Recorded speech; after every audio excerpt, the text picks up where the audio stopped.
Orang itu harus ngaji usul fikih. Nama yang disebut itu tidak jaminan sebagai prioritas perintah. Jadi misalnya gini, kebetulan yang di depan Nabi itu Abu Dzar. Nabi ya bilang, ya Abu Dzarin ini uhibbuka misalnya, atau ya Mu'ad ini uhibbuka, atau ya Abu Hurairah ini uhibbuka misalnya.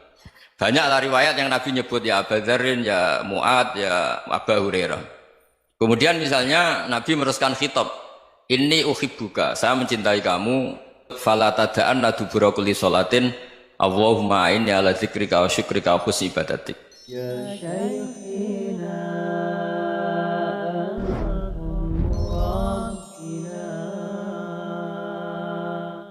saya mencintai kamu, Mu'ad bisa, Abu Dzar bisa siapa?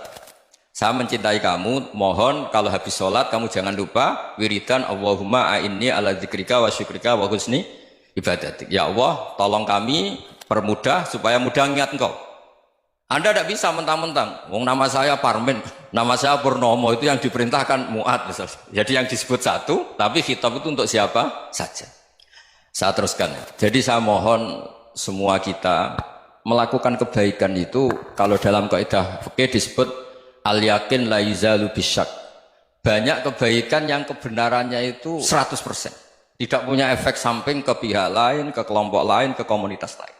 Itu tadi misalnya Anda makan dan itu murah sekali, hanya butuh satu piring. Setiap kunyahan kamu muji Allah, setiap minum kamu muji Allah. Itu redaksinya Rasulullah SAW disebut Allah sangat ridho ketika seorang hamba makan, kemudian dia memuji Allah. Atau minum, kemudian dia memuji Allah. Logikanya gampang, negara seperti ini yang kamu harapkan bentuknya kayak apa, mertua, ipar, komunitas, tetangga. Itu nyata terjadi, itu kan belum pasti. Sementara yang mesti terjadi adalah kamu butuh makan, kalau tidak mati.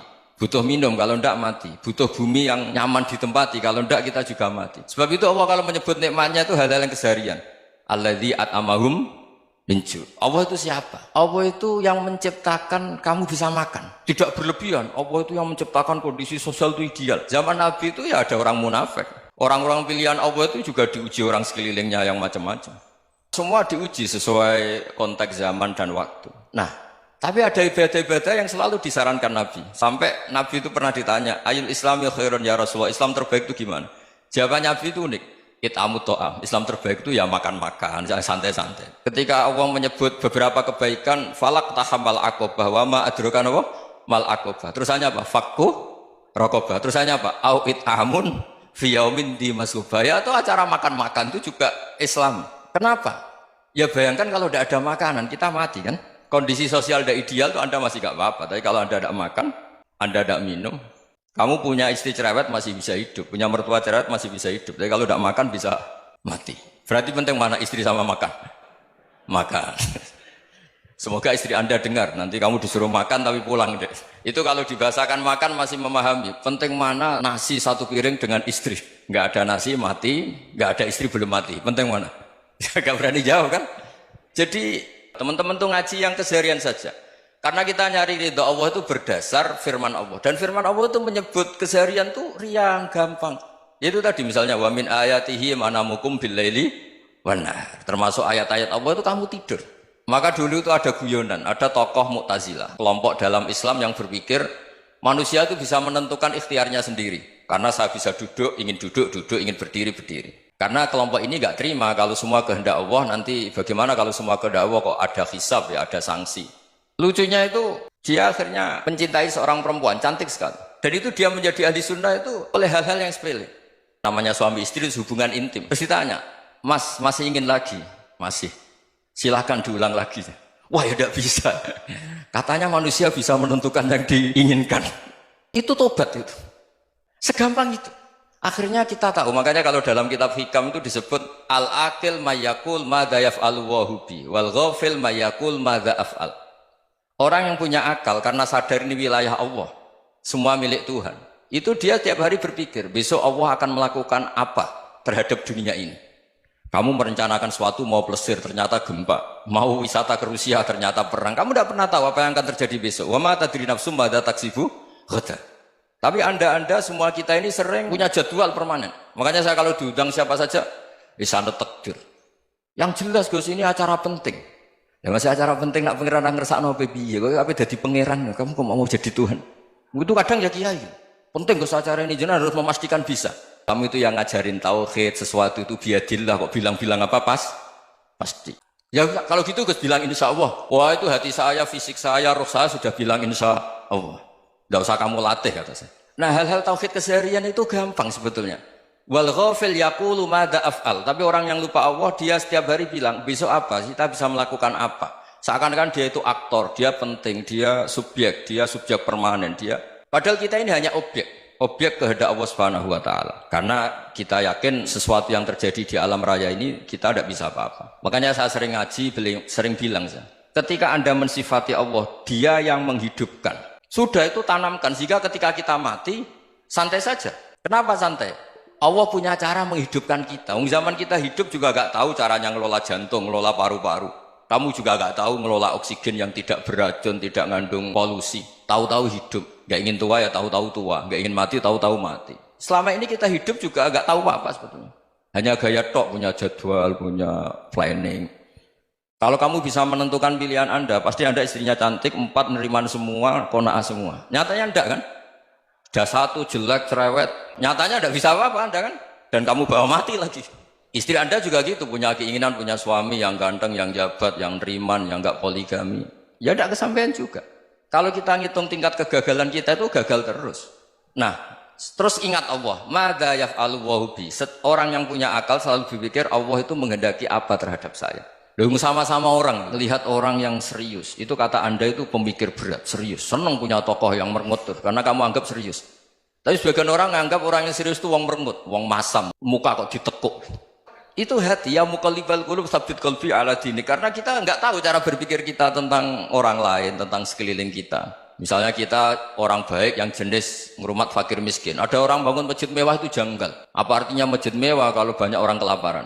Tapi kalau yang jenis pendidikan apa artinya masjid mewah kalau enggak bisa ngaji?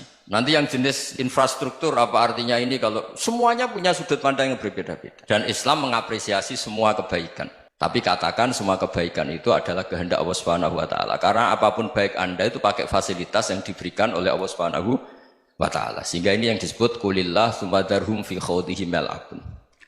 Ya kembali tadi ke tema-tema bahwa keseharian Anda ini sudah Islami. Saat Anda tidak bisa melakukan apa saja. Saya sering ada jenazah, biasanya kalau tetangga meninggal saya sering disuruh ngelepas. Saya bilang orang ini baik karena sering ngelamun di rumah, sering nganggur di rumah. Ditanya sama anaknya, kenapa Gus nganggur baik? Ya kalau dia nganggur artinya juga agak berbuat sesuatu yang maksiat kan. Orang nganggur di rumahnya ya tidak bunuh orang, tidak maling, tidak korupsi, ya namanya nganggur di rumah. Lah cuma istri cara pandang nganggur gak menghasilkan uang itu. Tapi juga gak menghasilkan kriminal kan.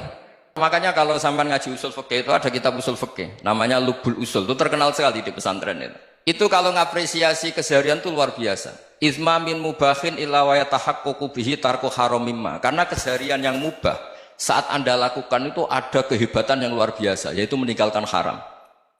Makanya dulu banyak orang-orang alim ketemu temannya itu guyon sampai semalaman. Itu biasanya yang semangat Islam itu kiai kok tidak tahajud, kiai kok tidak witir.